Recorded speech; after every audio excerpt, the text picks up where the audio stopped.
जब बात आती है सूक्ष्म जगत की तो बात आती है देवताओं की। अब देवताओं का क्रिएशन के बारे में आया कि भाई देवताओं का आयुष्य कितना, तो ब्रह्मा का 1 दिन। चलो ब्रह्मा का आयुष्य कितना, तो भाई इतने इतने वर्ष का उनका आयुष्य। तो भाई कितना आयुष्य, तो कि भाई ब्रह्मांड की जितनी आयु उतनी ब्रह्मा जी की आयु, फिर वो नया ब्रह्मांड बनेगा या ब्रह्मा जी बदल जाएंगे। ब्रह्मा का दिन और ब्रह्मा की रात। फिर उसको हमने परार्थ में कंपेयर किया, जैसे अभी सेकंड परार्थ में 198 करोड़ साल से ज़्यादा समय बीत चुका है। तो हमने ये क्रिएशन को समझा। फिर हमने शिव के क्रिएशन को समझा कि भाई शिव का रचयिता महाशिव, महाशिव का रचयिता परम महाशिव। अब हमने ये भी क्रिएशन को समझा, तो हम स्थूल से धीरे धीरे सूक्ष्म में जाते गए। अब हम उससे भी आगे चलते गए।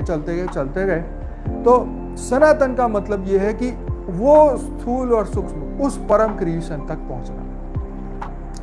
हद की बात नहीं, यहाँ बेहद को हम बाद में लेते हैं।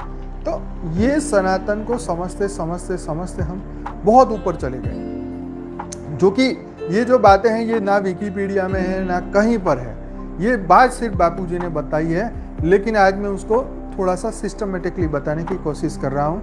मैं इसलिए समझने की कोशिश कर रहा हूँ कि जैसे हमारा टाइटल है कि सनातन ज्ञान और बेहद के ज्ञान में डिफरेंस क्या है, मैं वहीं पर ही आ रहा हूँ। लेकिन आने से पहले थोड़ा सनातन के बारे में आपको आइडिया दें। सनातन का मतलब ये नहीं है, सनातन ज्ञान का मतलब ये नहीं है कि वर्ल्ड ड्रामा 5000 वर्ष का है, शिव ने क्रिएशन किया, हम आत्मा का स्वरूप क्या है, हमारे आत्मा में अष्ट शक्तियाँ है, सुनने की शक्ति, ये समाने की शक्ति, ये सब ये सनातन ज्ञान का 0.0000001% भी नहीं है। मैं आपको ये बताना चाह रहा हूँ कि जो लोग जब तक सनातन के सत्य स्वरूप को नहीं समझ पाएंगे, बेहद तक पहुँचना उनके लिए बहुत मुश्किल है। मैं ये कह रहा हूँ कि वो सनातन ज्ञान को भी समझेंगे ना तो मोक्ष के अधिकारी बन जाएंगे, ठीक, जैसे हमारे शास्त्रों में कहा।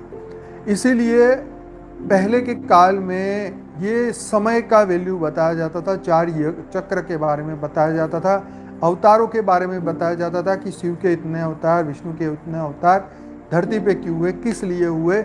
7 लोग ऊपर 7 लोग नीचे की पढ़ाई कराई जाती थी, 14 लोगों का इतिहास बताया जाता था। वर्ल्ड ड्रामा जो बड़े लेवल पे जो ऋषि मुनि तपस्वियों ने जो देखा सुना समझा, उसको वर्ष की भाषाओं में समझाया जाता था। जैसे 4,32,000 वर्ष का कलयुग है और उससे डबल है, उससे आगे त्रेता, उससे आगे द्वापर और उससे आगे सतयुग से 4 गुना।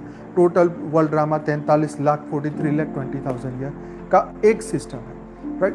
तो ये जब हम समझते जाते हैं, हम और गहराई में जाते हैं, हमें वेदों पुराणों शास्त्रों की बातें समझ में आती है, तब हमें सनातन का कुछ हिस्सा समझ में आता है कि भाई स्थूल जगत में सनातन धर्म को समझना कितना इम्पोर्टेंट है और कितना अभी तक हम समझे हैं।